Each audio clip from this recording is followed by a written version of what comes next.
Ela já foi anunciada na oportunidade, durante os louvores, até mesmo no testemunhal que tivemos aqui em relação ao que Deus tem feito nesse ministério. Mas eu gostaria de falar, e o título da mensagem desta noite se denomina O Soldado, o Atleta e o Lavrador.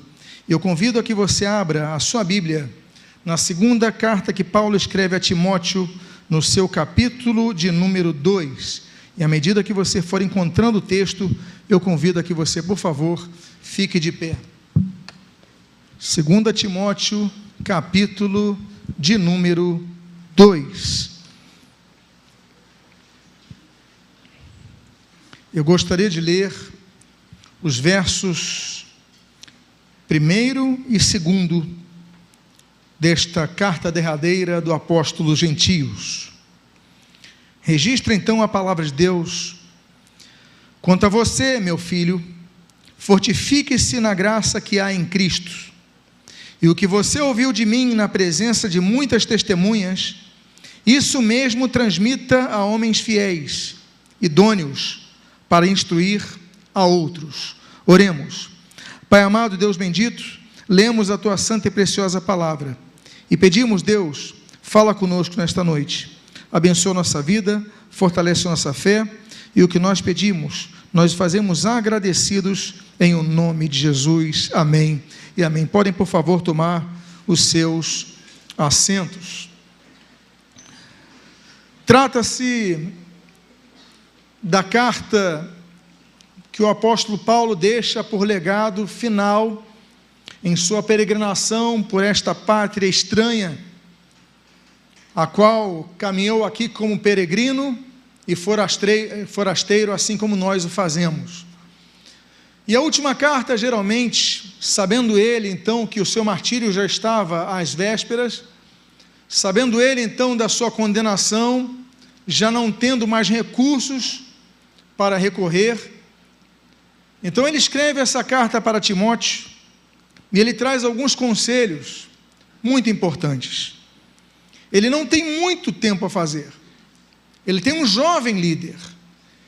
Ele que pregara tantos anos o Evangelho, fizera tantos discípulos, a sua última carta, ele escreve para um jovem no qual ele via grande potencial.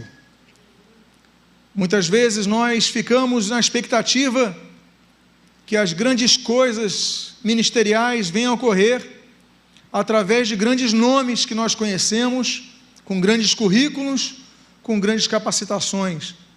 Mas muitas vezes Deus escolhe coisas pequenas para usar. Deus é um Deus que foi falado aqui no momento do louvor, escolhe coisas pequenas para usar. Por exemplo, 1 Samuel capítulo 17, nós temos uma pequena armadura de Davi, que consistia apenas de uma peça, que era uma funda, era uma tiradeira. Mas graças a esta pequena coisa, ele derrubou o gigante e Israel saiu vencedor contra os filisteus. Deus usa pequenas coisas. Quando nós lemos em 1 Reis capítulo 17, Elias com a viúva de Sarepta, nós vemos que ele pega coisas pequenas, pouca farinha, e isso se multiplica. Deus é um Deus que trabalha nas coisas pequenas. Nós vemos ali em 2 Reis, capítulo número 4, o discípulo de Elias, que é o Eliseu, ele vai com aquela viúva de um dos filhos dos profetas, que aqui, então, naquele momento, o azeite da botija se multiplica. Pouca quantidade se torna muito, porque Deus usa coisas pequenas. A Bíblia diz no livro de Salmo, número 8, que do louvor dos pequeninos suscitaste força, através do louvor de pequenas crianças, há um grande poder. Por quê? Porque sai do coração. Deus não se importa, Deus se importa com o coração. Deus quer técnica, Deus quer habilidade, mas das crianças o que esperar? Então Deus suscita força através das crianças. A Bíblia diz em Zacarias, no capítulo 4, que nós não devemos desprezar os pequenos começos, coisas pequenas devem ser valorizadas por nós. Por quê? Porque Deus usa coisas pequenas para fazer grandes obras. Amados irmãos, foi pouca comida que nós encontramos ali em Mateus capítulo 14, daqueles 5 pães e 2 peixinhos. E no capítulo 5, ali a multiplicação também dos pães e dos peixinhos. Mas Deus fez das pequenas comidas grandes coisas. Até mesmo Mateus capítulo 17, a Bíblia fala: se tiveres fé no tamanho de um grão de mostarda, vocês dirão para aquela montanha para que se move, e ela se moverá. Por quê? Porque Deus pega pequenas coisas. Então nós devemos olhar para as nossas lideranças, muitas vezes não na expectativa humana, mas na expectativa divina, porque todos os que são filhos de Deus, eles podem ser plenamente usados para a sua obra. Então eu peço a você que é líder, ore por todos que exercem a liderança, ore por todos que frequentam a sua igreja, fala a Deus, envia trabalhadores para a tua seara. Não é isso que o Senhor Jesus especificou e ordenou em Mateus capítulo número 9? Então nós devemos orar para que Deus levante trabalhadores para a sua seara. Mas eu falei nesta noite, e eu falei no título da mensagem, sobre o soldado, o atleta e o lavrador. E eu quero falar então de algumas características do soldado. O soldado, ele é citado nesse texto do versículo número 3, quando a Bíblia diz: participa dos meus sofrimentos como bom soldado de Cristo. Como bom soldado de Cristo. Paulo conhecia muito bem os soldados, inclusive nesse momento que ele escreve, ele está preso. Existem soldados que estão guardando a prisão dele ali no cárcere Marmetino, e eram soldados porque a região do cárcere Marmetino é a região do Fórum Romano, é a região então que ficava ali os governantes, ficava ali o imperador, ficava ali toda a equipe administrativa ficava ali, os homens poderosos, governadores. Então o cárcere Marmetino muito ali próximo ao Fórum, no meio do Fórum. Então ali ele conhecia os guardas que toda hora passavam. Eram guardas bem armados. Paulo ele vai escrever sobre a armadura de Deus, Efésios capítulo 6, e ele vai falar sobre detalhes daquela armadura de Deus, porque Paulo conhecia. Agora, ele traz uma especificação que nós chamamos de o qualificativo do soldado, porque ele não diz que é apenas o soldado de Cristo. Nós não somos apenas soldados de Cristo, mas o texto diz: participa dos meus sofrimentos como que?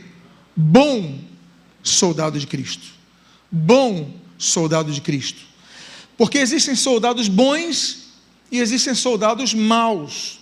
Existem soldados que fazem o seu trabalho e existem soldados que apenas vestem uma farda. Não são bons soldados. Eles têm cara de soldados, eles têm postos de soldados, eles têm as funções no meio militar, mas não são bons soldados. O texto diz: participa dos meus sofrimentos como bom soldado de Cristo. Então nós devemos ser pessoas boas no que nós fazemos. E quais então são as qualidades do bom soldado de Cristo? Quais são os qualificativos?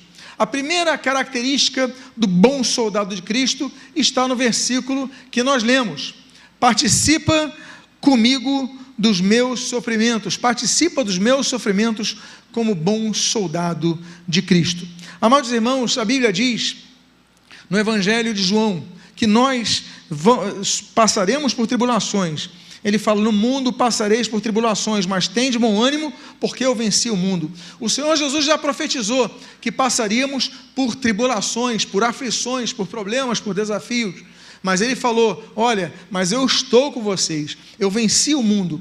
Então, o que nos garante paz no nosso espírito é a presença do Senhor conosco, a qual nós devemos acudir nos momentos mais difíceis. Há momentos que muitas vezes não enxergamos a luz do sol. Há momentos que nós só vemos o tempo nebuloso, não temos ninguém mais a recorrer, mas dobramos nossos joelhos e falamos: Senhor, me ajuda, me fortalece. E Deus vai fortalecendo, vai usando uma palavra, vai usando uma pessoa, e aí então Deus vai trabalhando, e daqui a pouco você está de pé de novo. A Bíblia diz no livro o apóstolo Paulo fala, Atos capítulo 14, que olha, importa para que nós entremos no reino de Deus, que nós passemos por dificuldades, que nós passemos por tribulações. Importa que importa que, ou seja, para entrarmos no reino de Deus, nós temos que ser experimentados nas provações. Para Israel possuir a terra prometida, a qual eles podiam entrar em semanas, eles demoram 40 anos. Por quê? A Bíblia diz no livro de Deuteronômio, capítulo número 8, olha, para o deserto foi que Deus os levou para os provar. Deus nos leva ao deserto. O Senhor Jesus mesmo, a Bíblia diz no Evangelho segundo Mateus, assim como no capítulo número 4, assim como Lucas, fala que Jesus foi levado ao deserto pelo Espírito Santo de Deus, e ali o Senhor Jesus foi tentado por Satanás.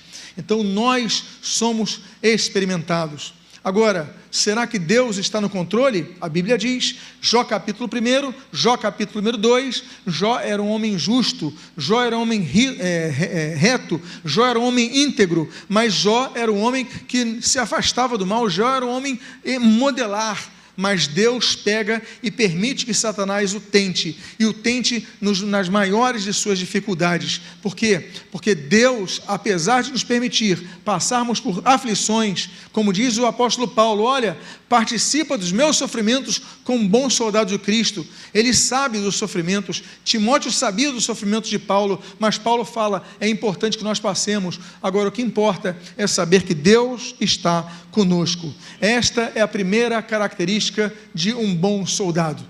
A segunda característica de um bom soldado é que nós podemos perceber que na guerra o soldado deve estar armado em todo o tempo. O soldado que vai para a guerra sem estar armado, ele está muito mais exposto a ser morto no meio do campo de batalha. Não tem sentido ele ir para a guerra sem uma arma. Até mesmo os soldados que trabalham, os militares que trabalham com a área de saúde, o médico, ele carrega uma pistola na sua cinta. Até mesmo as pessoas, soldados que vão lá para a distribuição de alimentos, para a parte estrutural, para a parte logística, eles precisam na guerra estar armados, porque sem arma eles não podem se defender. O soldado ele tem que estar armado, e nós cristãos temos que estar armados. Armados com quê? Armados com várias coisas. A primeira delas é a palavra de Deus. A Bíblia diz, o Senhor Jesus fala, em Mateus capítulo 22, 29, errais, pois, não conhecendo as Escrituras e nem o poder de Deus. Devemos estar armados com a palavra de Deus.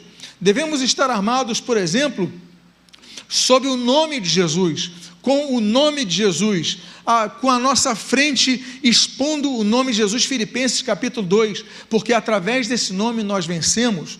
Nós temos que estar armados, por exemplo, como diz ali Hebreus capítulo 9, com o sangue de Jesus, porque como diz 1 João capítulo 1, versículo 7, o sangue de Jesus nos purifica de todo pecado. Graças ao sangue de Jesus nós somos purificados e podemos enfrentar o adversário. Uma maneira muito profética daquilo que acontece no livro de Êxodo, no capítulo 12, quando a Bíblia diz que o anjo do juízo, ele ia passando pela terra do Egito, e naquela região do Gósen, ali no norte do Egito, aquelas casas onde havia o sangue do cordeiro colocado nos umbrais, então aquele anjo passava sobre aquelas casas e não trazia o juízo. Nós, assim como em Êxodo capítulo 12, nós temos sobre o umbral de a porta de nossos corações, o sangue de Jesus, que nos purifica de todo o pecado. A Bíblia diz, traz outra arma que nós temos, que é a nossa fé. A nossa fé é a arma que nós usamos para vencer o adversário. A nossa fé é a arma que nós usamos para vencer o nosso desânimo. A nossa fé é a arma que nós usamos para nós vencermos todos aqueles problemas que vão surgindo, e muitas vezes, como eu falei para vocês, a situação está nebulosa, você não enxerga a solução, mas aí você começa a orar, dizendo, Deus, dá-me fé, renova a minha fé, levanta a minha fé, e você começa a enxergar aquilo que as nuvens densas não deixavam você enxergar, e você começa a enxergar, e você passa a vencer. Uma outra arma que o cristão, e eu falo para você, o cristão está na guerra, eles têm que estar armado, e outra arma é aquela que a Bíblia diz em Tiago capítulo 5, que a oração do justo muito pode em seus efeitos. É a arma da oração. A oração move os céus movem a terra. A oração é capaz de mover montanhas, a oração com fé. E o Tiago fala sobre isso. O apóstolo, o Tiago, o autor da carta, ele escreve a respeito disso. Ele fala sobre a nossa oração. Muito pode em seus efeitos a oração do justo. Meus amados irmãos, nós temos que estar armados. Agora, quando eu falei a segunda característica do soldado, é que ele tem que estar armado, mas nós vamos para a terceira característica do soldado. Se ele estiver armado, ele ainda assim pode ser o primeiro dos derrotados numa batalha, se ele não souber usar a sua arma. Portanto, ele não apenas deve estar armado, como a segunda característica, mas a terceira característica, ele deve saber usar a sua arma. Os militares aqui, eles dedicam horas e horas e horas de seus treinamentos no uso da arma, porque se você chegar no campo de batalha, no meio da guerra, e não souber usar a arma, a minha pergunta é, qual o sentido de você ter uma arma?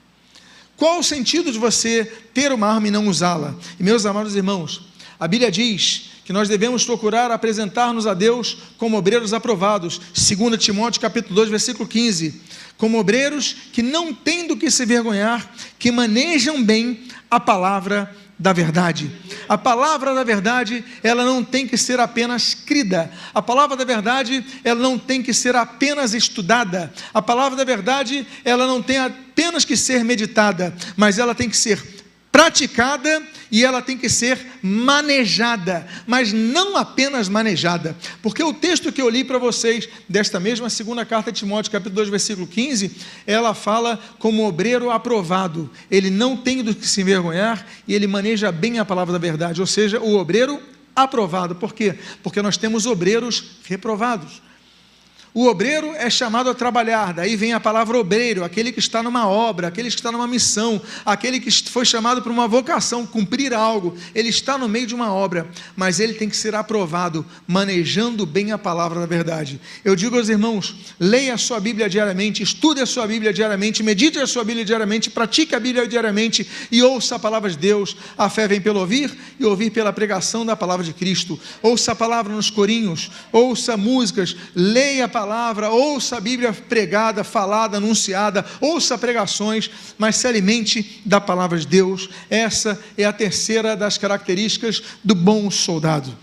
A quarta característica do bom soldado, além de ele ser uma pessoa que está armada, além de ele ser uma pessoa que, além de armada, sabe manejar a sua palavra, na guerra, o soldado ele tem que vigiar, porque não adianta ele ter as armas, ele saber manusear as armas, se ele não vigiar, ele vai ser um alvo do seu adversário. Então a vigilância, ela é necessária em todas as áreas de nossa vida. A Bíblia diz, por exemplo, no Salmo 141, põe guarda na minha boca e vigia a porta dos meus lábios. Nós devemos, por exemplo, vigiar o que nós falamos, as nossas palavras, porque muitas vezes nós perdemos aquilo que nós construímos porque falamos demais. Diga à pessoa que está do seu lado, coloca vigia na porta de sua boca.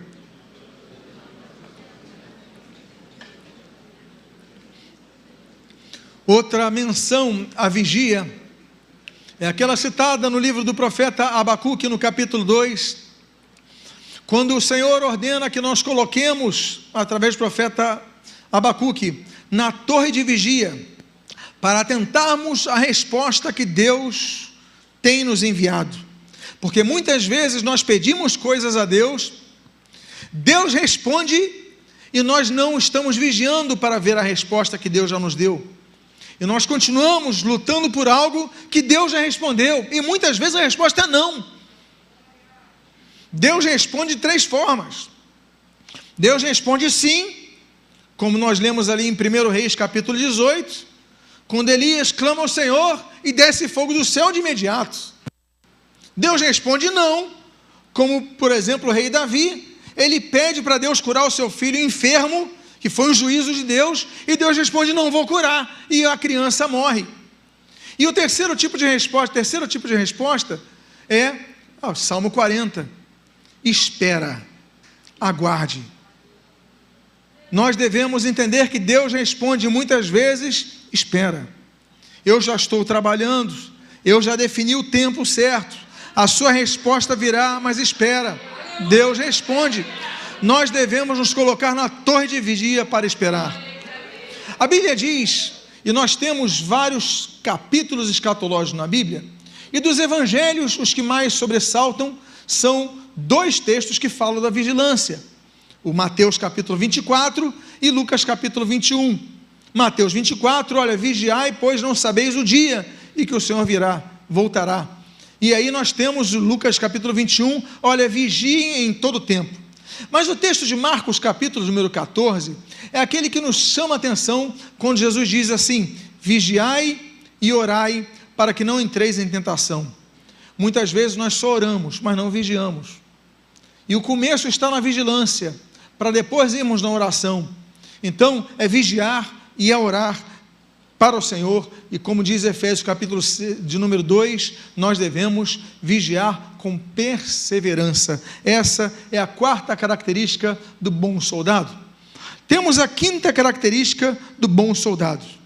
A quinta característica que nós aprendemos com o bom soldado, é que o bom soldado, ele não vai para a guerra sem ter um companheiro na retaguarda. Eu não sou militar, mas nós temos militares aqui que estão aqui presentes no culto e que nos assistem pela internet. E nós sabemos que das estratégias de guerra, o soldado não vai sozinho para o campo de batalha.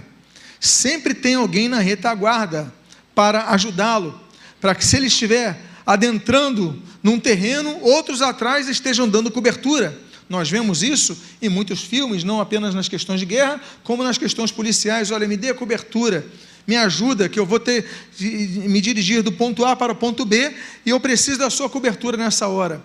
A quinta característica do bom soldado é que ele não vai para a guerra sozinho, sem ter a cobertura de um companheiro. Olha a beleza da igreja. Nos lembramos até daquele texto de Isaías capítulo 41, que diz, um ao outro ajudou, e ao seu próximo disse o quê? Seja forte. Diga à pessoa que está do seu lado, seja forte, meu irmão, seja forte, minha irmã.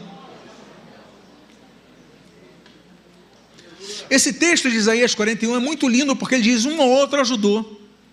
Eles já estão se ajudando, mas ele diz, e ao teu próximo, diz, olha, seja forte. Ou seja, ele está animando. Igreja é isso. Todos passam por situações difíceis, mas quando você está na igreja, um ora pelo outro, um intercede pelo outro, um ajuda o outro, um aconselha o outro, um fala, você não vai estar sozinho, olha, eu vou te ajudar, mas seja forte, você vai vencer, seja forte, diga para outra pessoa com mais vigor, seja forte, você não está sozinho. E nós aprendemos isso com o bom soldado, a quinta característica dele. A sexta característica do bom soldado, nós até encontramos nesse texto que você pode ler, no versículo número 4, quando diz, nenhum soldado em serviço se envolve em negócios desta vida, porque o seu objetivo é agradar aquele que o recrutou. A sexta característica, que o bom soldado é focado em sua missão. Cada agrupamento tem uma missão. Alguns conquistar o topo de uma colina, os outros entrarem num terreno cheio de minas para tirar as minas, noutro atirarem de longe, noutro suprirem com alimentos, noutro cuidarem dos doentes, dos enfermos, dos baleados. Ou seja, cada um tem uma missão. Agora imagine todos entrarem para a guerra, e ali no momento da guerra falarem, eu vou fazer uma coisa que eu quero, eu vou fazer o que eu quero.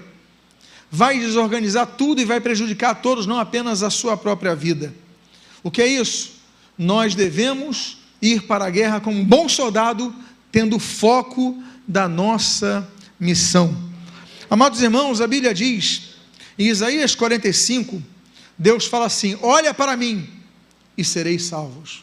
temos que ter foco nele. Nos lembramos até em Atos capítulo 3, quando Pedro e João, eles falam para o paralítico: olha para nós. Aquele homem estava distraído, aquele homem queria ser curado, mas Pedro, ele fala: olha para nós, foca na questão.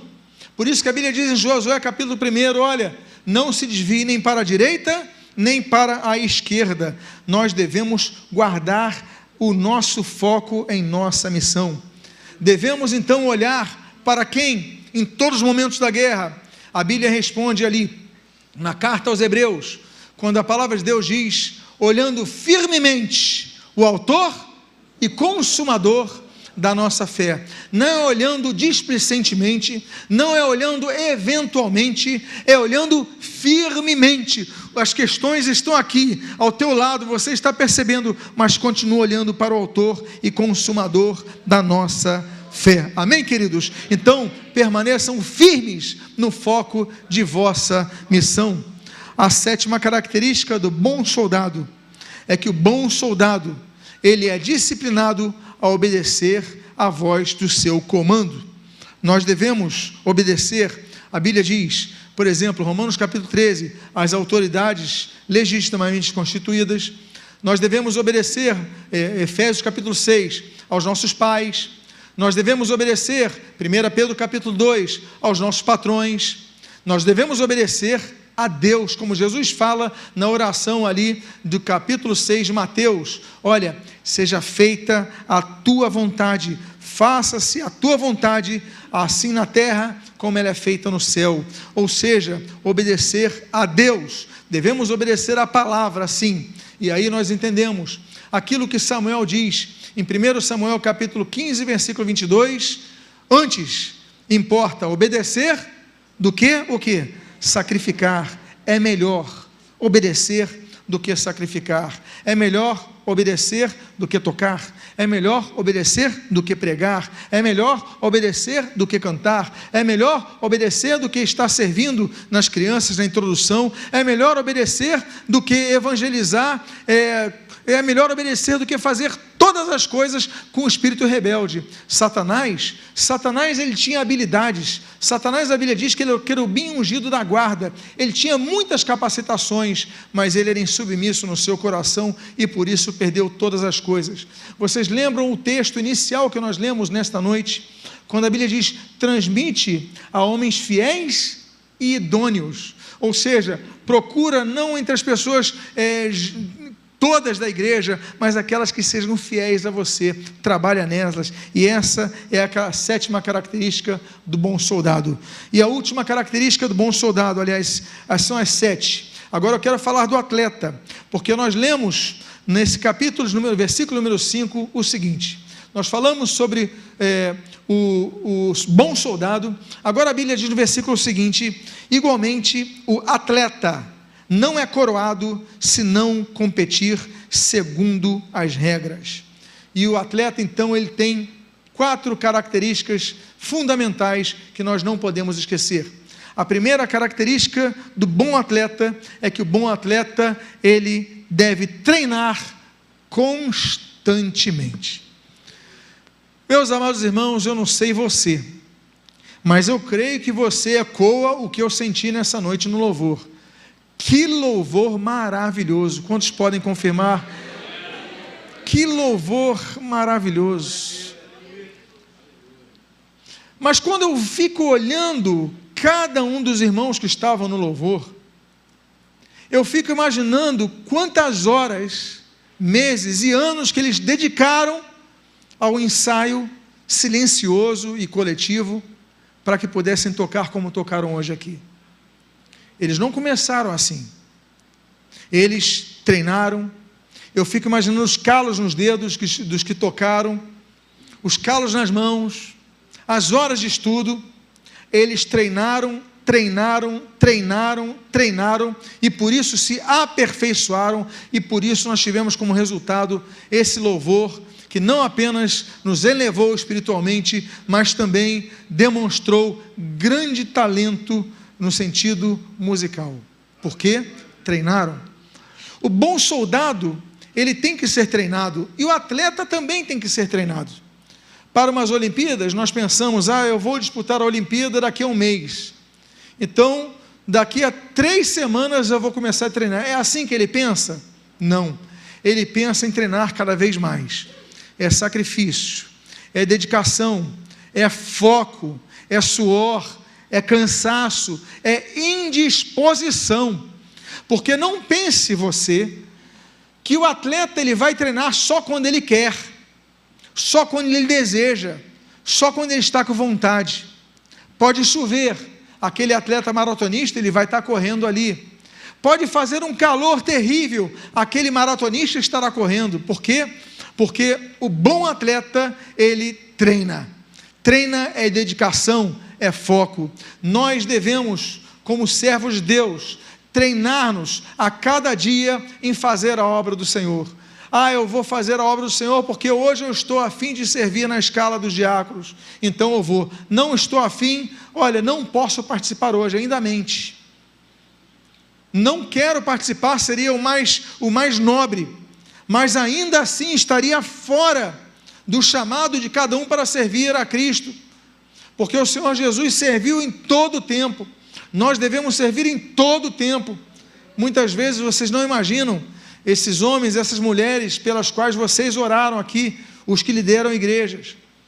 Vocês não imaginam quantas vezes eles foram para aqueles púlpitos chorando, cansados, desanimados, feridos. Mas eles foram por amor à obra, por compromisso. Por quê? Porque o treino nos leva a isso, a maior resistência. E esse é o resultado do bom atleta que treina. Ele cria maior resistência para enfrentar. Agora você começa a dar desculpa aqui, dá desculpa ali, hoje está chovendo, hoje isso, hoje aquilo. Você começa a, como meu pai diz, não deixe que a mosquinha da acomodação te pique, porque se ela te picar, você sempre vai ficando acomodado e vai abandonando as coisas. Não, o atleta deve treinar constantemente. Há uma segunda característica do bom atleta, e a segunda característica é que o atleta deve ter um alvo. E qual é o alvo dele? Ser coroado. Existem coroas que a Bíblia menciona, como por exemplo, a do livro do Salmo 103, a coroa da graça e da misericórdia. Existe a coroa que é citada ali, quando Paulo escreve aos Coríntios, no capítulo número 9, a coroa incorruptível. Existe a coroa que é citada ali, em 1 Tessalonicenses capítulo 2, a coroa da alegria. Existe a coroa que Paulo fala em 2 Timóteo capítulo 4, que é a coroa da justiça. Existe a coroa que é citada em 1 Pedro capítulo número 5, que é a coroa da glória. E existe a coroa que é citada em Apocalipse capítulo 2, que é a coroa da vida. Existem 6 coroas que estão destinadas aos salvos, mas só receberão as coroas aqueles que estiverem bem treinados, focados e com objetivo. Eu quero receber essa coroa, eu quero receber a minha premiação, eu quero receber a vida eterna. Então que você possa entender que você tem que focar, tem que treinar, mas tem que ter um propósito na sua vida. Existe uma terceira característica do atleta, que o atleta ele tem um limite. Diz o texto que nós lemos, lutar segundo as normas. Nós temos normas, nós temos princípios, nós temos freios, nós temos limites, e a palavra de Deus, então, é a nossa bússola, é a lâmpada para os nossos pés e a luz para o nosso caminho, como diz o Salmo 119, 105. A palavra de Deus é nosso limite. Nós vemos muitos escândalos da igreja. Você cada dia vai ouvindo um escândalo novo, não é verdade? Por quê? Porque as pessoas ignoram a palavra de Deus, ultrapassam os limites da palavra de Deus, não estão preocupados em seguir a palavra de Deus, mas nós devemos sempre vigiar para estarmos dentro do que a palavra de Deus nos ensina. E a quarta característica do atleta é que o atleta ele deve ir até o fim de sua jornada. Imagine você o atleta, que ele treinou todo o tempo, que ele lutou todo o tempo, que ele se preparou todo o tempo, mas chega na hora, ele decide não competir. Ele vai ganhar alguma coisa? Não. Às vezes ele foi o que mais treinou, mas ele não vai ganhar nada. Às vezes foi o que mais se dedicou, mas não vai ganhar nada se não competir. Às vezes a pessoa que mais desejou no início, mas teve vontade de entrar naquela corrida, mas ele não completou a carreira, então ele não vai alcançar a sua premiação, a sua coroa, o seu alvo, não vai alcançar. A característica do atleta é que ele não apenas tem que começar, mas ele tem que concluir a sua jornada. Diga à pessoa que está do seu lado: você não deve apenas começar, você deve ir até o fim. Vá até o fim, meu irmão. Se eu perguntasse aqui quantos desanimaram, eu creio que várias mãos se levantariam. E se eu pedisse para você se lembrar de alguém que um dia esteve nessa jornada ao seu lado, talvez você se lembre não apenas de uma, duas ou três pessoas, mas mais. Quantos começaram a carreira contigo e não estão do seu lado hoje? Porque começaram bem, mas terminaram mal. A característica do bom atleta é que ele começa, mas ele vai até o fim. E eu falei para vocês no início dessa mensagem que o título era o soldado, o atleta e o lavrador. E eu quero falar então das últimas 4 características, e características estas que qualificam o lavrador. A Bíblia diz, no versículo número 6 desse capítulo 2, o lavrador que trabalha deve ser o primeiro a participar dos frutos. Primeira característica desse lavrador é que o lavrador, ele tem que ter um objetivo: colher os frutos do seu trabalho. Ele tem que ter um objetivo. Assim como o soldado, vencer a guerra, assim como o atleta, vencer a corrida, o lavrador, ele quer colher os frutos. Por quais motivos ele plantaria sementes de árvores frutíferas, se ele não quisesse colher dos frutos das árvores frutíferas? Nenhum lavrador, ele vai plantar uma semente de uma árvore frutífera dizendo: eu só quero folhas. Se ele planta a semente de uma macieira, ele quer maçãs. Se ele planta a semente de uma pereira, ele quer pera. Se ele planta uma semente de qualquer outra fruta, ele vai querer colher essa fruta. O trabalhador, ele tem que ter uma meta: colher os frutos. Nem sempre eles chegam no momento que nós esperamos, e por isso muitos desanimam. Muitos desanimam muitas vezes porque vai passando o tempo e a colheita não é aquela que você queria, e eles desanimam.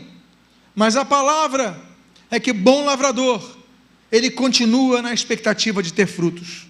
Satanás vai dizer: olha, você não teve frutos no teu ministério. Satanás vai dizer: você fracassou no ministério.